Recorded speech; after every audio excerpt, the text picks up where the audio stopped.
Hey everybody, it's Leslie from Sew A Lot Creative Sewing Centers in Lexington, Kentucky and Centerville, Ohio. I'm coming to you with the August 2022 Digital Dealer Exclusive Kimberbell project for this month's club. I hope that you enjoy the lesson. We're going to make this cute little Halloween pillow so you'll be all ready to go for October. Come on, let's get started. So the first thing we need to do is get our materials prepped and ready. On your printout of your instructions, on the materials list page, you'll find all of the cutting and supplies that you'll need for the project. But you'll also find a nice layout diagram for the striped piece of fabric. Because this is a directional fabric, we want to make sure that we cut it accordingly. We're going to take our fat quarter. I'm going to lay this out so that my stripes are running horizontal in front of me, just like the picture. They're running across, and then I'm going to cut per the diagram. So my first two strips are going to be 1.5 inches long, and then I'm going to subcut those down. My next cut off this horizontal piece of fabric is going to be 10.5 inches. And then I'm going to turn and subcut all of these. My 10.5 inch piece is going to be subcut into two 7-inch pieces. So they're now 7 by 10.5. And my 1.5 inch pieces are going to be cut into a 10.5 inch length and an 8.5 inch. So I'll have 2 of each. So if you want to, you can stack these up and cut them that way. I'm going to set those all aside and get my other pieces ready to go. I need a piece of the copper glitter that's 1.5 by 1.5. I'm going to use my 8 by 8 piece of black leather for my background. And I also need a piece of this white, a couple pieces of this white with the black polka dot. This is going to be my fabric 1. And I'm going to need one piece 5.5 by 5.5. 2 pieces 1.5 by 6.5, and 2 pieces 1.5 by 8.5. So we're going to get that all cut and ready to do some fusible and get everything ready to go. From here, I'm also going to cut a piece of fusible backing to attach to the back side of my center square of the black polka dot. This is going to keep things from showing through. So I want to cut that fusible backing the same size. So I'm going to do a 5.5 by 5.5 inch square. And I'm going to get this ready to fuse. I'm going to go ahead and press all my pieces out and give them a little spray of some flatter best press to make sure that they have a nice crisp clean finish. And then we'll get ready to start hooping and stitching. Now that I have all my fabrics cut, I'm going to spray them with a little best press, some flatter. This is my piece of woven fusible backing. Glue side is facing up, and I'm going to attach the back side, the wrong side of my fabric, to the glue side. So I'm going to line those up. Now my pieces are all ready to take and add to my stack with the leather and the glitter. That piece is fused on there so that we can keep color from showing through, and it also helps to stabilize just a little bit as well. I also have my 2 pieces of backing, and I always like to just spray and press those out too. I like to start with everything nice and as crease free as possible, and I'm just going to set these 2 pieces aside for when we get ready to put the back on. From here, we're going to get ready to hoop our stabilizer as well as pull up the designs on our machine. This embroidery file comes with 2 stitch files, one being a centering crosshair and one being the actual design.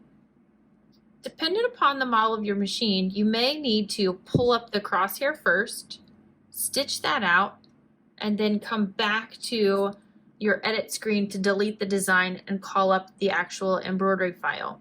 But for a lot of machines that have the capability of opening up more than one design into a hoop at a time, We can call these two up together and make sure they're sequenced in the right order to avoid the step of having to go back to our edit screen and call up a new design. So what we're going to do, if that's the case, is call up your centering crosshair, go back into where your files are stored, and call up your embroidery design. From here, there are a couple things you want to check before stitching. First of all, we want to make sure we choose a hoop that is large enough for the designs to both fit in. I've selected a 240 by 150 millimeters, or about 6 by 8 inches. You can choose something close to anything 5 by 7 inches or larger. 180 by 130 millimeters would be the equation there. From there, we want to make sure both designs are centered. So when I pull my crosshair up, it was automatically put in the center of my hoop. And when I dropped my number 31 in over top, it may be offset just a little. I'm going to move that 31 up and out of the way just to get to the crosshair. I'm going to check it, and then in my edit function, or depending on your machine style, you're just going to find where your coordinates are. Make sure that that design is set at your 0, 0, 0 center, or your center position. From there, I'm going to select my second design and do the same thing. Make sure that I set it at my center position, 0, 0, 0, 0. So they're perfectly laying over top of each other in the center of the hoop. Just makes it easier to center things out that way. And now I'm all ready to go. The first step is going to be the first design that I called in, where it's going to stitch my placement crosshair, and then from there we can move on with the steps and the instructions. So let's get our hoop all filled with stabilizer. So now you're going to take your piece of sticky wash away stabilizer. We're going to hoop it shiny paper side up. Clamp that in nice and tight. Tighten up your hoop screw. Next, we're going to use a pair of scissors or a seam ripper, something with a sharp point. Leave your hoop on a hard surface like a table and gently score that paper. Once you've scored it, you're going to take and peel away the paper, exposing the sticky wash away. Once you've peeled away your sticky paper, I'm going to set my hoop aside, and we're going to mark the center of our leather. So what we're going to do is take our leather using a chalk on the reverse side, so the wrong side of the leather, the piece that kind of feels soft. We are going to find the center, and the easiest way, in my opinion, stick your ruler in there and mark my center crosshair. We're on the wrong side, so this is not anything that's going to show. Chalk works best because you can see it well. And then we're going to take the hoop to the machine and stitch out step number 1, which is going to be our crosshair. Our placement crosshair is going to stitch directly on our sticky stabilizer. I'm going to remove the hoop from the embroidery arm so that we can show you how to place that down nice and evenly. Once we have the placement crosshair stitched on our stabilizer, I'm going to take and fold the leather gently right sides together at that placement line we created. I'm going to line up my center line with the vertical line and that fold with the horizontal line. And then I'm just going to fold this open and make sure that it runs straight down that line and stick that background leather piece right onto the stabilizer. Once I have my leather stuck down to the stabilizer on the placement crosshair, I'm going to take a piece of wash away topping. I'm going to layer it over top of this and use some Kimberbell tape to secure it in place. This will help our stitches to keep from sinking or perforating into this leather and just give us a prettier finish. Now I'm going to take the hoop back to the machine and get ready to start stitching. First, we're going to start out with some detail work, stitching the spider webs.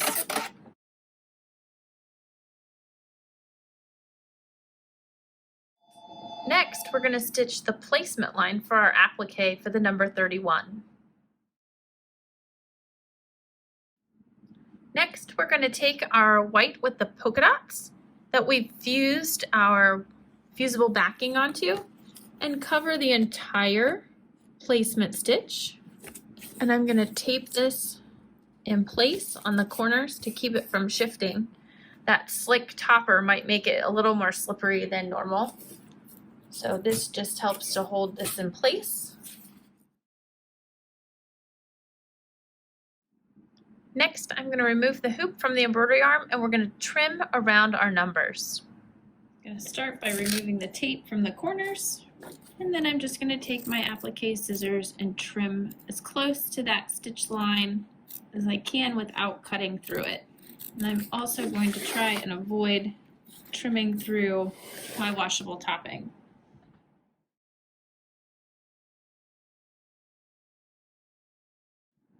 Once I've trimmed around the edges, we're going to put the hoop back on the machine and stitch the placement stitch for our little spider body.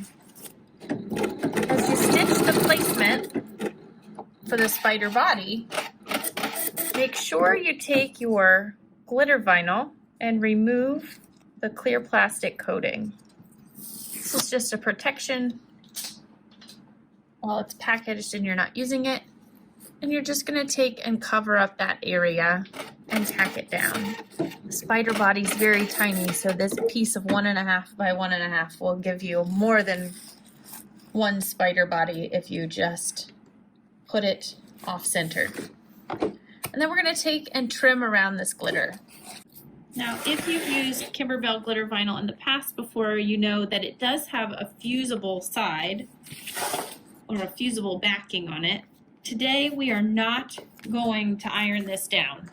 We're just going to trim around it. It's a small little piece, and because it's on the leather with the clear topping background, we don't want to put the iron to it. So we're going to put this back on the machine and let it stitch out the rest of the spider details. Next, we're going to change our thread color to stitch out the decorative stitch along the outside edges of the numbers.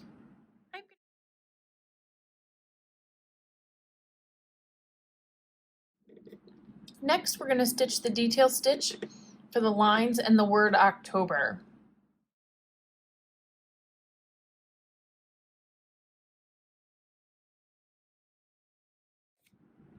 Now that our embroidery is finished, we're going to remove the embroidery wash away topping, and it's just going to pull away. And since it is a wash away topping, whatever's left over we can rinse away when we're all finished. So you don't have to get in between every one of those little webs or the curlicues around the spider. And then from there, I'm just going to use a wet cloth and remove the rest. Before I do that, I'm actually going to remove it from the wash away sticky back. So I'm just going to peel up on it a little and then use my scissors or my seam ripper to trim away closely to the embroidery stitch out. You can trim up any loose threads and rinse away any of the leftover stabilizer. I'm not going to submerge this whole piece just because it's not necessary. This is going to be sewn on the inside. Nobody's really ever going to see it, so I'm not going to worry too much about that. But I'm going to use a wet towel or wet sponge to remove this excess here and around the letters and numbers, and then let lay flat to dry. Once that is complete, we're going to trim up our block. We want our block to measure 6.5 by 6.5. So we want that number centered in the middle. You can use a traditional square up ruler to do this, or if you have the Kimberbell Orange Pop square set of rulers, you can utilize the 6.5 by 6.5 square.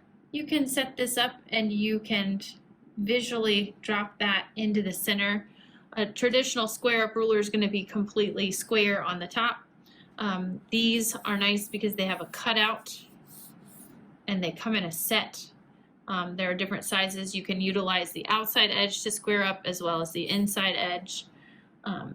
But you can just drop this right on the center of your block and trim it up from there. Working with a rotating cutting mat just keeps me from having to shift things as I go. Once I've gone all the way around, I have my nice center square all ready to go. From here, we've already prepared our border strips. We have an inner and an outer. So we're gonna start short on the sides with our longs on the top and bottom, and then come back and repeat with our black borders. So our layout will look something like this. And then we're gonna put the back on. So let's go to the machine and get this stitched.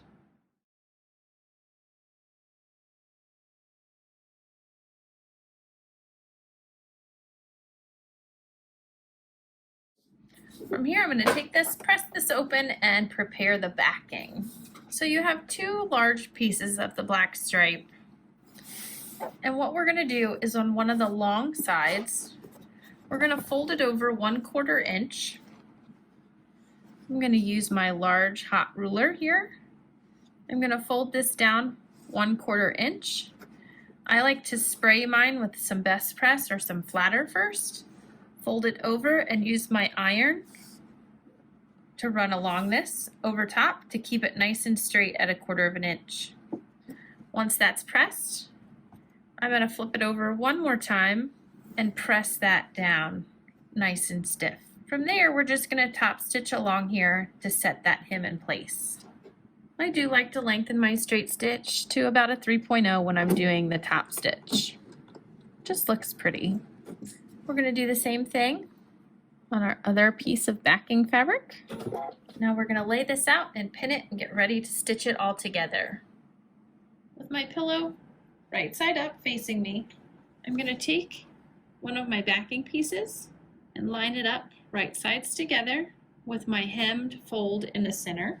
And then I'm going to overlap the other side so that they overlap in the middle. And I'm going to pin this in place through all the layers. And then we're going to stitch all the way around the perimeter with 1/4 inch stitch. Make sure to remove all pins as you come to them.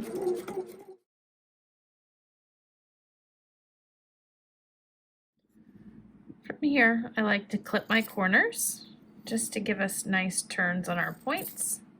And then from that opening in the back, we're going to turn this right side out. Make sure that you're poking your corners out nice and complete. From here, I'm going to take this and press it to get nice clean edges before we do our top stitching to create our flange. So off to the ironing board. Once you have everything nice and pressed, we're just going to top stitch right in the ditch, right along where these two borders, the inner and outer, come together. We're going to put our needle in it and we're going to sew all the way around to create that outer flange for our pillow. If you have a foot with a guide that is for stitching in the ditch, this would be a great foot to utilize for this. A narrow edge foot, stitch in the ditch. They have different names depending on your machine, but it's a foot that has an opening or a flange running right down the middle to help you keep your eye right where that needs to go. You want to start by hand turning your needle right down into that seam and then continue on by following that needle right down the seam line.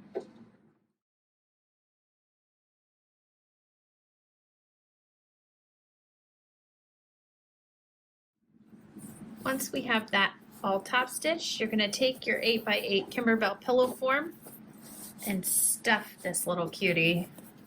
Give your pillow a little fluff, squish around that stuffing, and pull out your flange, and we're all finished. I hope you all enjoyed today's project. This is Kimberbell Digital Dealer Exclusive or Club project for the month of August 2022. So you can get all of these made and ready to go. Be ready for October. Lots of fun, cute ideas you can use this for. Hope you join me for our Zoom class and see what else we can come up with for this cute embroidery design and clever pillow idea. Thanks, everybody.